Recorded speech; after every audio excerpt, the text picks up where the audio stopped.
வீடியோல நம்ம எதை பத்தி பார்க்க போறோம்னா தங்கத்துல டிசைன்ஸ். ஃபார் எக்ஸாம்பிள் குண்டு மணி மாதிரி ஒரு ஒரு அழகான ஒரு அந்த கூரா ஒரு பூ மாதிரி டிசைனு. ஸோ இந்த மாதிரிலாம் வந்து டிசைன்ஸ் வச்சு அது மாதிரி இருக்கிற தங்கம், அது மாதிரி கற்கள் இருக்கு, நிறைய கற்கள் இருக்கு, ஸ்டோன்ஸ் இருக்கு. அப்படின்னா அந்த மாதிரி தங்கத்தை எப்படி செக் பண்ணி வாங்கணும், எதுல கவனமா இருக்கணும் அப்படின்னு கேட்டீங்கன்னா, பொதுவா வந்து பாத்தீங்கன்னா தங்கத்தை பியூர் கோல்டு வாங்கும் போது உங்களுக்கு நிறைய வந்து பெனிஃபிட். இதே வந்து கற்கள் இருக்கிற செயினை வாங்குறீங்க, இல்ல குண்டு குண்டா இருக்கிற மணி மாதிரி இருக்கிற செயின் எல்லாம் வாங்குறீங்கன்னா ரொம்ப கவனமா இருக்கணும். எந்த இடத்துலன்னு கேட்டீங்கன்னா உங்களோட வெயிட் இன்க்ரீஸ் ஆகிறதுக்கான நிறைய சான்ஸ் இருக்கு. தங்கமே இல்லாம தங்கத்துக்கான காசை நீங்க கொடுப்பீங்க, எந்த இடத்துல கொடுப்பீங்கன்னு கேட்டீங்கன்னா, இந்த கல்லுக்கும் இந்த கோல்டுக்கும் இடையில ஒரு வேக்ஸ் இருக்கும்.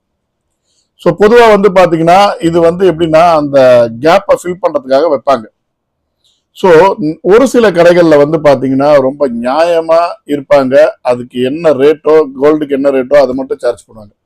ஒரு சில கடையில அந்த வேக்ஸுக்கும் சேர்த்து சார்ஜ் பண்ற கடைகளும் இருக்கு கோல்டு ரேட்டை. சரிங்களா?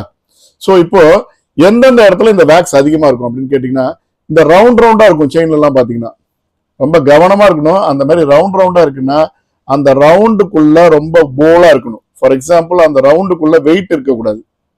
நீங்க அதை எப்படி ஃபீல் பண்ணணும், நீங்க வந்து அதை எப்படி ஃபீல் பண்ணீங்கன்னா அந்த ரவுண்டை எடுத்து லைட்டா கையில வச்சு லைட்டா இப்படி லைட்டா ஷேக் பண்ணி பாருங்க, இல்ல லைட்டா வந்து இப்படி லைட்டா ப்ரெஸ் பண்ணி பாருங்க. அப்படின்னா அது உள்ள வேக்ஸ் இல்லைன்னு அர்த்தம். அது அப்படி ஸ்ட்ராங்கா இருக்கு, அப்படியே அழுத்தவே முடியல, ஒரு ஃபிளெக்சிபிலிட்டியே இல்லைன்னா உள்ள வேக்ஸ் இருக்குன்னு அர்த்தம். இப்ப நீங்க என்ன பண்ணீங்கன்னா அதை பார்க்கறதுக்கு கல் இருக்காது, ஆனா அந்த ரவுண்ட் ரவுண்டா இருக்கிறதுக்குள்ள வேக்ஸ் இருக்கும். ஸோ அப்ப நம்ம வேக்ஸுக்கும் சேர்த்து தங்கத்தோட காசை கொடுப்போம். அதே மாதிரி கற்கள் வந்து பாத்தீங்கன்னா மேக்சிமம் நான் எப்படி இருக்கணும் செயின் சொல்றேன், அந்த மாதிரி செயினை நீங்க சூப்பரா நம்பி எடுக்கலாம். அதுல கற்களுக்கான வெயிட்டை லெஸ் பண்ணிடுவாங்க. அதுல உங்களுக்கு அன்னெசரியா இந்த வேக்ஸ்க்கான வெயிட் வராது. எப்படின்னு கேட்டீங்கன்னா, ஒரு செயின் இருக்கு, அந்த செயின்ல இப்போ ஒரு கல் இந்த இடத்துல இருக்குன்னா இந்த கல் முன்பகுதியிலையும் இருக்கணும், பின்பகுதியிலையும் இருக்கணும். அதாவது இப்படி பார்த்தா ரெண்டு சைடுமே கல் தெரியணும். அந்த மாதிரி இருக்கு செயின் இருக்கு, இல்ல ஏதோ ஒரு ஆர்னமெண்ட் இருக்கு, நெக்லஸ் இருக்கு அப்படின்னா அதை நம்பி வாங்கலாம். ஏன்னா இங்க வந்து தேவையில்லாத ஃபில்லிங்ஸ் எதுவும் இருக்காது. பட் ஒரு கல் இருக்கு, இந்த பக்கம் கோல்டு இருக்கு, இந்த பக்கம் கல் இருக்கு, இந்த பக்கம் கோல்டு இருக்கு. அதாவது வெளிப்பக்கம் கல்லு, உள்பக்கம் இந்த பக்கம் கோல்டு இருக்கு. அப்படின்னா நீங்க ரொம்ப ரொம்ப கேர்ஃபுல்லா இருக்கணும். ஏன்னா இந்த கல்லுக்கும் இந்த கோல்டுக்கும் இடையில உள்ள கேப்ல வேக்ஸ் இருக்கும். அது எவ்வளவு இருக்கும்னு தெரியாது. இப்ப நீங்க ஒரு உதாரணத்துக்கு ஒரு 40 கிராம் செயின் வாங்குறீங்க, நெக்லஸ் வாங்குறீங்கன்னு வச்சுப்போம். இந்த 40 கிராம் நெக்லஸ்க்கு அதிகபட்சம் வந்து பாத்தீங்கன்னா கல்லுக்கான வெயிட் ஒரு 10 கிராம்னு வச்சுப்போம். சரிங்களா? இப்போ கோல்டு 30 கிராம் இருக்கு. ஸோ இப்போ இந்த 30 கிராம் கோல்டு தான் நான் பே பண்றேன்னு நினைச்சு நீங்க பே பண்ணுவீங்க. ஆனா இதுல இந்த கல்லு பிக்ஸ் பண்ற அந்த கேப்ல என்ன பண்ணுவாங்கன்னு பாத்தீங்கன்னா ஒரு 2 கிராமுக்கான வேக்ஸ் அது இருக்கும் அட்லீஸ்ட்.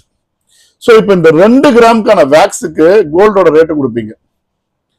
ஒரு கிராம் கோல்டு 7,000 ரூபான்னு வச்சுக்கிட்டீங்கன்னா 2 கிராம் கோல்டு 14,000 ரூபாய், இதுக்கும் சேர்த்து பே பண்ணுவீங்க. அதனால தங்கம் வாங்கும் போது வந்து பாத்தீங்கன்னா மேக்சிமம் பியூர் கோல்டுல உள்ள டிசைனை சூஸ் பண்ணுங்க. ஒருவேளை நான் இல்ல எனக்கு டிசைனா இருக்கணும், பார்க்கறதுக்கு ஃபேன்சியா இருக்கணும், ஸ்டோன்ஸ் இருக்கணும் அப்படின்னு நினைச்சீங்கன்னா 2 சைடும் ஸ்டோன் இருக்கிற மாதிரி கோல்டா வாங்குங்க. இந்த சைடு ஸ்டோன் தெரியணும், இப்படி திருப்பி பார்த்தா இந்த சைடும் தெரியணும். அப்ப என்ன ஆகும் பாத்தீங்கன்னா ஃபில்லிங்ஸ் இருக்காது, தேவையில்லாத வேக்ஸ் வெயிட் வராது, தேவையில்லாத வேக்ஸ் அதுல இருக்காது. ஸோ இந்த மாதிரி வந்து பாத்தீங்கன்னா கோல்டை வாங்கும் போது நம்ம கவனமா வாங்கணும். அதே மாதிரி கோல்டுல இன்னொரு முக்கியமான விஷயம் நீங்க தெரிஞ்சுக்க வேண்டியது என்னன்னு பாத்தீங்கன்னா, இந்த பாக்ஸ் டைப் மோதிரம் இருக்கும். பாக்ஸ் டைப் மோதிரம் பார்த்துருக்கீங்களா? அந்த காலத்துல எல்லாம் போடுவாங்க. அதாவது பெருசா இருக்கும், கீழே ரிங் இருக்கும், இது பார்க்கறதுக்கு ஒரு பாக்ஸ் மாதிரி இருக்கும். இந்த மாதிரி மோதிரங்கள்லயும் அது உள்ள வந்து வேக்கண்டா தான் இருக்கணும். அந்த பாக்ஸ்க்குள்ள வேக்கண்டா இருக்கணும். இந்த பாக்ஸ்க்குள்ள வெயிட்டா இருக்குன்னா அதுக்குள்ள வேக்ஸ் இருக்கு.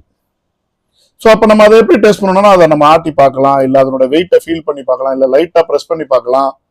அதை விட்டுட்டு அதை அப்படியே பார்க்கறதுக்கு கோல்டு மாதிரியே இருக்கும், பாக்ஸ் டைப்ல இருக்கும், அப்படியே போட சொன்னீங்கன்னா அதுல லாஸ் வரதுக்கான சான்ஸ் இருக்கு. ஸோ மேக்சிமம் நீங்க வாங்குற டிசைன் பிளெயின் டிசைன், அது மாதிரி நீங்க வாங்கினீங்கன்னா கோல்டு பொறுத்த வரைக்கும் உங்களுக்கு கம்ப்ளீட்டா சேஃபா இருக்கும்.